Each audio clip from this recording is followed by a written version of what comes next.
Hi சகோதரிகளே, எப்படி இருக்கீங்க? எல்லாரும் வீட்ல பசங்களோட பயங்கர பிஸியா இருப்பீங்கன்னு எனக்கு தெரியும். நிஜமா சொல்லணும்னா இன்னைக்கு நான் உங்ககிட்ட ஒரு வீடியோ கிரியேட்டரா பேசல. உங்க வீட்ல ஒருத்தியா, உங்க கூடவே பிறந்த ஒரு சகோதரியா பேச வந்திருக்கேன். போன வாரம் நான் போட்ட வீடியோவோட கமெண்ட் செக்ஷன்ல ஒரு சகோதரி ரொம்ப உருக்கமா ஒரு கேள்வி கேட்டிருந்தாங்க. ஏம்மா, காலையில கண்ணு முழிச்சதுல இருந்து ராத்திரி படுக்கிற வரைக்கும் புள்ளைங்க பின்னாடியே ஓடி ஓடி எனக்கு அப்படியே பித்து பிடிச்ச மாதிரி இருக்கு. ஒரு நிமிஷம் கூட நிம்மதி இல்ல. பெத்த புள்ளைன்னு பாசம் இருந்தாலும் சில நேரத்துல வர்ற ஆத்திரத்துல எனக்கு அழுகையே வந்துடுது. நான் என்னதான் பண்றது அப்படின்னு கேட்டிருந்தாங்க. உண்மைதாங்க, நம்மள பல பேரோட டெய்லி மைண்ட் வாய்ஸ் இதுதான் இல்லையா? நமக்கும் இதே மாதிரி ஒரு மன அழுத்தம், ஸ்ட்ரெஸ் இருக்கதான் செய்யுது. இதை எப்படி லேசாக்குறதுன்னு யோசிச்சுட்டு இருக்கும்போதுதான் எனக்கு ஒரு சூப்பரான அப்பார்ட்மெண்ட் கதை ஒன்னு ஞாபகம் வந்துச்சு. ஒரே அப்பார்ட்மெண்ட்ல இருக்கிற மீனா, செல்வின்னு ரெண்டு அம்மாக்கள். ஒருத்தங்க கிட்ட எல்லா வசதியும் இருக்கு, ஆனா நிம்மதி இல்ல. இன்னொருத்தங்க ஓடி ஓடி வேலை செய்றாங்க, ஆனா எப்பவும் சிரிச்சுக்கிட்டே இருக்காங்க. இது எப்படி சாத்தியம்? அங்க இருக்கிற ஒரு பெரியம்மா சொன்ன அந்த 3 ரகசியம் என்ன? இந்த வீடியோவை தயவு செஞ்சு ஸ்கிப் பண்ணாம கடைசி வரைக்கும் பாருங்க. ஏன்னா அந்த பெரியம்மா சொன்ன ரகசியங்களை நீங்க கேட்டு முடிக்கும்போது உங்க மனசுல இருக்கிற பாரம் அப்படியே பஞ்சு மாதிரி லேசாகிடும். உங்க குழந்தைங்களை நீங்க பாக்குற பார்வையை இந்த கதை கண்டிப்பா மாத்தும். அப்புறம் என்ன, வாங்க கதைக்குள்ள போகலாம்.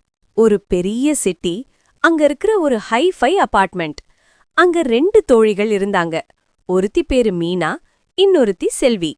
மீனாவோட லைஃப் ஸ்டைலே வேற லெவல். அவங்க வீட்டுக்காரர் பெரிய வேலையில இருக்காரு. வீட்டு வேலை செய்ய ஆள் இருக்கு, பையனை பாத்துக்க ஒரு தனி ஆயா கூட இருக்காங்க. ஆனா மீனா முகத்தை பார்த்தா எப்பவும் ஒரு 100 வாட்ஸ் பல்ப் எரியற மாதிரி இல்லாம பியூஸ் போன பல்பு மாதிரி எப்பவும் உர்ருனே இருப்பா. அவ பையன் ராகுல் இருக்காங்கே, செம்ம சுட்டி. அவன் பண்ற ஒவ்வொரு சின்ன சேட்டலும் மீனாவுக்கு பெரிய இமயமலை மாதிரி பாரமா தெரியும். ஏண்டா இப்படி பண்ற, ஒழுங்கா உட்கார மாட்டியான்னு கத்தி கத்தி அவளுக்கு தொண்டையே கட்டி போயிருக்கும். நிம்மதியா ஒரு வாய் சாப்பாட்டை ரசிச்சு சாப்பிடக்கூட அவளுக்கு தெம்பு இருக்காது. ஆனா செல்வி அப்படியே அதுக்கு ஆப்போசிட். அவ ஒரு பேங்க்ல வேலை செய்றா. காலையில எழுந்து சமையல் பண்ணி பையனை ரெடி பண்ணி ஆபீஸ் வேலையையும் முடிச்சிட்டு வருவா. அவளுக்கு உதவிக்கு யாரும் கிடையாது. அவ பையன் வருணும் ராகுலை விட ஒரு படி மேலதான் சேட்டை பண்ணுவான். ஆனா என்ன ஆச்சரியம்னா, செல்வி முகம் எப்பவும் பௌர்ணமி நிலவு மாதிரி சிரிச்சுக்கிட்டே இருக்கும். அவங்க 2 பேரும் விளையாடுற சத்தம் அந்த பிளாக் முழுக்க கேக்கும்.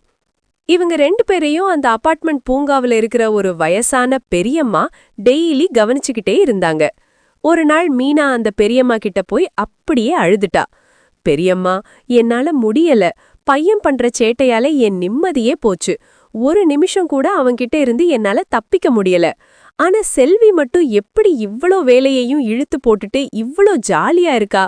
அவகிட்ட ஏதாவது ரகசிய மருந்து இருக்கான்னு கேட்டா. அப்போ அந்த பெரியம்மா மீனாவை கூப்பிட்டு ஒரு பெஞ்ச்ல உட்கார வச்சாங்க. செல்வியையும் கூப்பிட்டு பேச ஆரம்பிச்சாங்க. மேனேஜர் ஆகாதீங்க, பார்ட்னர் ஆகுங்க. பெரியம்மா சொன்னாங்க, மீனா, நீ உன் பையன் ராகுல் முன்னாடி ஒரு மேனேஜர் மாதிரி நிக்கிற. அவன் பண்றது தப்பா சரியான்னு நோட் போட்டு செக் பண்ணிட்டே இருக்க. அவன் எதையாவது கொட்டுனா ஏன் கொட்டுனன்னு விசாரிக்கிற. ஆனா செல்வி அப்படி இல்ல. வருண் தரையில தண்ணிய ஊத்தி விளையாடினா செல்வி அவனை திட்டாம, இதுல நம்ம கப்பல் விடலாமான்னு இவளும் ஒரு காகித கப்பலை செஞ்சு அவனோட சேர்ந்து தரையில உட்கார்ந்துடுறா. நீ ஒரு அம்மாவா தள்ளி நின்னு பாக்குற வரைக்கும் அது உனக்கு ஸ்ட்ரெஸ். ஆனா நீயும் ஒரு குழந்தையா மாறி அவன் கூட சேர்ந்து விளையாடுனா அது உனக்கு ரிலாக்ஸ். அவனோட உலகத்துக்குள்ள நீ போயிட்டா அவன் பண்றது சேட்டையா தெரியாது, உன்னோட பால்ய கால ஞாபகமா தெரியும். வீட்டை விட விசில் தான் முக்கியம். மீனா, நீ உன் பையன் ராகுல ஒரு ஷோகேஸ் மாதிரி கண்ணாடி பொம்மையா வச்சுக்கணும்னு ஆசைப்படுற. பையன் செவத்துல ஒரு சின்ன கோடு போட்டா கூட உனக்கு உன் ₹1,00,000 பெயிண்ட் வீணாகுதேன்னு கவலை வருது. ஆனா செல்வி வீட்டை விட அவ பையனோட கற்பனை திறன் தான் முக்கியம்னு நினைக்கிறா. அவ செவத்துல கிறுக்கும்போது, என்னடா இது யானையான்னு அவளும் சேர்ந்து ஒரு வால் வரைஞ்சு விடுறா. உன் வீட்டை ஒரு மியூசியம் மாதிரி வச்சுக்க நினைக்காத மீனா. குழந்தைங்க இருக்கிற வீடு எப்பவும் கலைஞ்சுதான் கிடக்கும். அந்த மெஸ்ஸி ஹோம் தான் ஒரு அழகான வீடு. எதிர்பார்ப்ப குறைச்சுக்கோ, சந்தோஷம் தானா வரும். அந்த மேஜிக் 5 நிமிஷம். நீ எப்பவும் ஏதோ ஒரு பதட்டத்திலேயே இருக்க. பையன் வந்து கைய பிடிச்சு இழுத்தா, வேலை இருக்கு தள்ளிப்போன்னு அவனை தள்ளி விடுற. இதனால அவனும் இன்னும் அதிகமா அடம் பிடிக்கிறான். ஆனா செல்வி என்ன பண்ணுவா தெரியுமா? எவ்வளவு பெரிய வேலையா இருந்தாலும் பையன் வந்து ஒரு வார்த்தை பேசுனா ஒரு 5 நிமிஷம் வேலைய அப்படியே ஸ்டாப் பண்ணிட்டு அவனை கட்டிப்பிடிச்சு உச்சி முகர்ந்து என்னடா கண்ணான்னு கேப்பா. அந்த 5 நிமிஷம் அன்பு அந்த பையனோட மனசையும் குளிர வச்சிரும், செல்வியோட வேலை பளுவையும் பாதியா குறைச்சிரும். இது ஒரு எனர்ஜி பூஸ்டர் மாதிரி. பெரியம்மா சொன்ன இந்த 3 விஷயமும் மீனாவுக்கு அப்படியே நெத்தியில அடிச்ச மாதிரி இருந்துச்சு. நாம இவ்வளவு நாள் நம்ம பையனை திருத்துறதுலயே குறியா இருந்துட்டு அவனை நேசிக்க மறந்துட்டோமேன்னு அவளுக்கு புரிஞ்சுது. என்ன சகோதரிகளே, இந்த மீனா செல்வி கதை உங்க மனசுக்கு நெருக்கமா இருந்ததா? நிஜத்தை சொல்லப்போனா நாம எல்லாருமே ஏதோ ஒரு இடத்துல மீனா மாதிரி தான் யோசிக்கிறோம். வீட்டை அழகா வச்சுக்கணும், பிள்ளைங்க மத்தவங்க முன்னாடி பெர்ஃபெக்ட்டா இருக்கணும்னு நினைச்சுதான் நம்ம நிம்மதிய நாமளே தொலைச்சிடுறோம். கடைசியா உங்ககிட்ட நான் ஒரு சகோதரியா சொல்லிக்க விரும்புறது ஒன்னே ஒண்ணுதான். குழந்தைங்க வளர்ற இந்த வேகம் இருக்கே, அது ரொம்ப அதிகம். இன்னைக்கு அவங்க பண்ற இந்த சேட்டை, அடம், அந்த செவுத்துல கிறுக்குறது, இதெல்லாம் இன்னும் ஒரு 5 வருஷம் போனா இருக்காது. அப்போ நாம இந்த நாட்களை நினைச்சு ஏங்குவோம். அதனால கொஞ்சம் வேலைய ஓரமா தள்ளி வைங்க. பாத்திரம் அப்புறமா கழுவலாம், துணி அப்புறமா மடிக்கலாம். ஆனா உங்க குழந்தை இன்னைக்கு வந்து அம்மான்னு கூப்பிடுற அந்த நிமிஷம் திரும்ப வராது. அவங்களோட சேர்ந்து தரையில உட்காருங்க. அவங்க சிரிப்புல உங்க ஸ்ட்ரெஸ்ஸ மறந்துடுங்க. நீங்க சந்தோஷமா இருந்தா மட்டும்தான் உங்க குடும்பத்தையே சந்தோஷமா வச்சுக்க முடியும். நீங்க ஒன்னும் மிஷின் கிடையாது. நீங்க ஒரு அன்பான அம்மா, அவ்வளவுதான். கதை முடிஞ்சிருச்சு. ஆனா நம்ம லைஃப் பார்ட் தமிழ் குடும்பத்துக்காக இதோ இன்னும் சில ஸ்பெஷல் டிப்ஸ். இதையும் ட்ரை பண்ணி பாருங்களேன். 1. அந்த எஸ் மேஜிக். நாம எப்பவும் பிள்ளைங்க கிட்ட அதை செய்யாத, இதை தொடாதன்னு நோ சொல்லிக்கிட்டே இருப்போம். அது நமக்கும் டென்ஷன், அவங்களுக்கும் கடுப்பு. அதுக்கு பதிலா சரி பண்ணு, ஆனா ஒரு கண்டிஷன்னு சொல்லி அவங்க உலகத்துல ஒரு பாசிட்டிவ் எனர்ஜியை கொண்டு வாங்க. உதாரணத்துக்கு, வீட்டுக்குள்ள ஓடாதன்னு சொல்றதுக்கு பதிலா நாம போய் வெளியே ஓடி விளையாடலாமான்னு கேளுங்க. நீங்க சரின்னு சொல்ல ஆரம்பிச்சாலே அவங்க அடம் பண்றது பாதியா குறைஞ்சிடும். 2. உங்களுக்கும் ஒரு மீ டைம் வேணும். நாம என்னதான் அம்மாவா இருந்தாலும் நாமளும் மனுஷங்க தானே. காலையில இருந்து ராத்திரி வரைக்கும் பிள்ளைங்க வீடுன்னே இருந்தா யாருக்குமே எரிச்சல் வரும்.